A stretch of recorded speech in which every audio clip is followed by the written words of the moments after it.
SSC GD recruitment 2025 তোমরা যারা যারা অ্যাপ্লাই করতে চাও আজকের ভিডিওটি প্রথম থেকে শেষ পর্যন্ত দেখো। 2024-এর ভ্যাকান্সি তো হয়ে গেছে, ওটা কমপ্লিট। 2025 সালে অনেক পরিমাণে ভ্যাকান্সি বেরিয়েছে। ওই ভ্যাকান্সির জন্য তোমরা যারা যোগ্য, তোমরা যারা যারা অ্যাপ্লাই করতে চাও, সমস্ত A to Z ডিটেলসে আলোচনা করব। তোমরা সমস্ত কিছু জানতে পারবে এবং নতুন অফিসিয়াল আপডেট অনুযায়ী কিছু পরিবর্তন হলো কিনা সমস্ত কিছু আজকে ভিডিওতে জানতে পারবে। তাই প্রথম থেকে শেষ পর্যন্ত দেখো। ছোট ছোট বিষয় যেগুলো তোমাদের জানার খুব প্রয়োজন অবশ্যই তোমরা ভিডিও থেকে জানতে পারবে। তাহলে চলো শুরু করা যাক।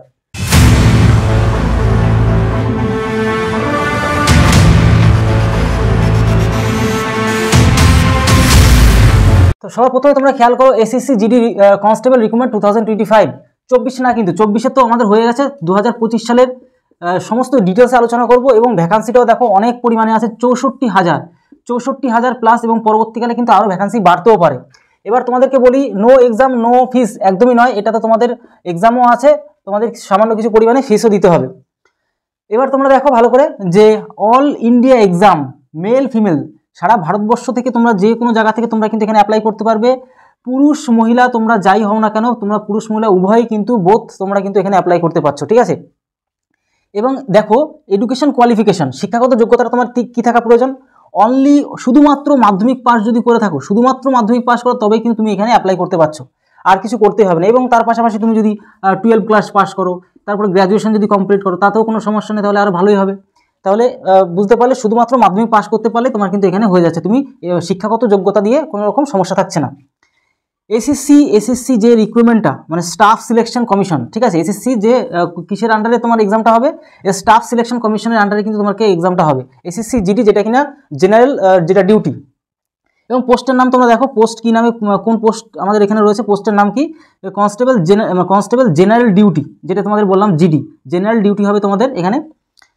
এবং তার পাশাপাশি এই যে তোমাদের যে স্টাফ সিলেকশন মানে এক কথায় যেটা এসএসসি জিডির 8 বাহিনী বলা হয়। কী জন্য 8 বাহিনী বলা হয় দেখো তোমরা এখনই বুঝতে পারবে।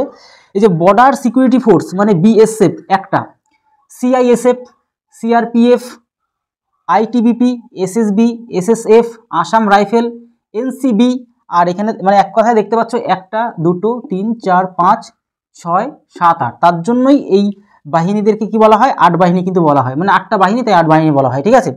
এবার তোমরা যেটা যেটা আগে দেবে তোমাদের চয়েস অনুযায়ী, যেটা তোমরা আগে দিতে চাও সেটাকে ফার্স্ট চয়েস করবে, সেকেন্ড চয়েস, থার্ড চয়েস, সেরকম করতে করতে 8টা চয়েস করবে, ঠিক আছে। তারপর তোমার নাম্বারের ভিত্তি তুমি যেরকম স্কোর করতে পারো, তুমি কথার কথা তুমি মনে করো যে এখানে এসএসএফে তুমি ফার্স্ট চয়েস করলে, তাহলে তোমার নাম্বার যদি ভালো থাকে তাহলে তুমি সেখানে পেয়ে গেলে। এবার তারপর ধীরে ধীরে নাম্বার অনুযায়ী তুমি যদি পাস করো তাহলে সেই অনুযায়ী কিন্তু পোস্টগুলো পাবে, ঠিক আছে। মানে যেটাকে ফার্স্ট চয়েস করবে সেগুলো আগে নাম্বার অনুযায়ী পেতে পেতে পেতে পেতে লাস্ট চয়েস পর্যন্ত তুমি কিন্তু পাবে, ঠিক আছে।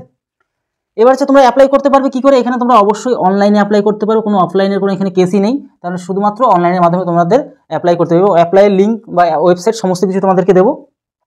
স্যালারিটা ভালো করে খেয়াল করো, এখানে কিন্তু 21,700 টাকা থেকে 21,700 টাকা থেকে কিন্তু শুরু, সেখানে কত 69,100 টাকা পর্যন্ত তোমরা কিন্তু এখানে স্যালারি পাবে, ঠিক আছে।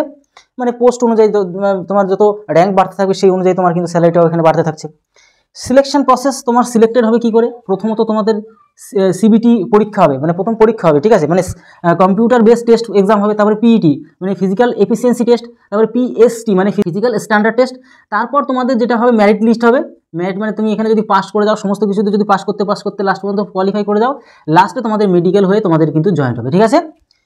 এবারটা দেখো তোমার বয়স কত থেকে কত হলে তুমি এখানে অ্যাপ্লাই করতে পারছো, 18 বছর হলেই তুমি কিন্তু এখানে অ্যাপ্লাই করতে পারছো, সেখান থেকে শুরু, আর 23 বছর পর্যন্ত তোমার কিন্তু লাস্ট। কিন্তু তুমি যদি ওবিসি হও তাহলে 3 বছর এক্সট্রা ছাড় পাচ্ছ, মানে 23 আর 3 হচ্ছে 26 বছর পর্যন্ত। আর তুমি যদি এসসি আর এসটি হও তাহলে আরও 5 বছর ছাড় পাবে, মানে কি 23 বছর থেকে আরও 5 বছর আমাদের কত 28 বছর পর্যন্ত তুমি কিন্তু এখানে অ্যাপ্লাই করতে পারবে। তাহলে বুঝতে পারলে 18 বছর হলেই তুমি কিন্তু অ্যাপ্লাই করতে পারবে।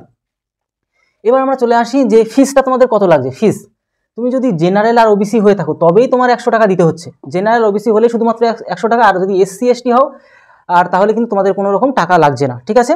এইবার তোমরা একটু দেখে নাও এক্সাম প্যাটার্নটা, তোমাদের এই ভিডিওতে A to Z আলোচনাই করে দিচ্ছি, যাতে তোমরা যারা যারা এসএসসি জিডির জন্য মানে খাটবে তাদের সঠিক একটা ভিডিও তোমরা সমস্ত কিছু জানতে পারছো। তোমাদের প্রথমত এক্সাম প্যাটার্নটা কী হচ্ছে, 4টে থাকছে, জিআই রিজনিং থাকছে, জিকে জিএ থাকছে, ম্যাথ থাকছে, আর ইংলিশ থাকছে। এবার কীরকম ইংলিশ আর হিন্দি যেটা তুমি দেবে, মানে যেগুলো গ্রামার পোর্শনগুলো। জিআই আর রিজনিংয়ের ক্ষেত্রে 20টা প্রশ্ন থাকবে এখানে, প্রত্যেকটা 2 নম্বর করে দেওয়া হবে, 40 নম্বরে এখানে পরীক্ষা হচ্ছে।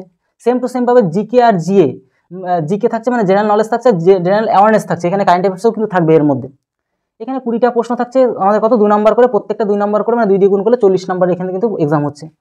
অঙ্ক থেকে তোমাদের থাকছে কত 20টা প্রশ্ন থাকছে, আমাদের 2 নাম্বার করে 40 নাম্বার। এইবার তোমাদেরকে একটা কথা বলে দিই, বিশেষ করে এই অঙ্কতে তোমরা যদি ভালো করে প্রস্তুতি নিতে চাও তাহলে অবশ্যই আমার সাথে কিন্তু যোগাযোগ করতে পারো, যেহেতু আমি স্পেশালি অঙ্কটা তোমাদেরকে বিশেষ করে করাই। তাই অঙ্কের মানে ছোট ছোট বিষয় কনসেপ্ট, মেন তো অঙ্কের হচ্ছে কনসেপ্ট যে একবার সঠিকভাবে জানতে পারবে, মানে শিখতে পারবে, তার কিন্তু অঙ্ক তুমি যেইভাবেই দেওয়া হোক না কেন, ডাটা চেঞ্জ করেও যদি দেওয়া হোক না কেন, সে কিন্তু নিজে নিজে করে ফেলতে পারবে। তাই কনসেপ্টটা হচ্ছে মানে মাস্টার মাইন্ড তৈরি করাটাই সবচেয়ে বড় ব্যাপার। এবার তার পাশাপাশি ইংরাজি আর হিন্দি, ইংলিশ আর হিন্দি তোমরা তোমরা ইংলিশও দিতে পারো, হিন্দিতেও তুমি ওই গ্রামার পোর্শনগুলো দিতে পারো, তোমার যেটা ইচ্ছে। সেখানে 20টা প্রশ্নই থাকছে, আমাদের 40 নম্বর টোটাল, তাহলে আমাদের কত 80টা প্রশ্ন টোটাল, আমাদের 80টা প্রশ্ন 160 নাম্বারে কিন্তু টোটাল এক্সাম হচ্ছে, ঠিক আছে।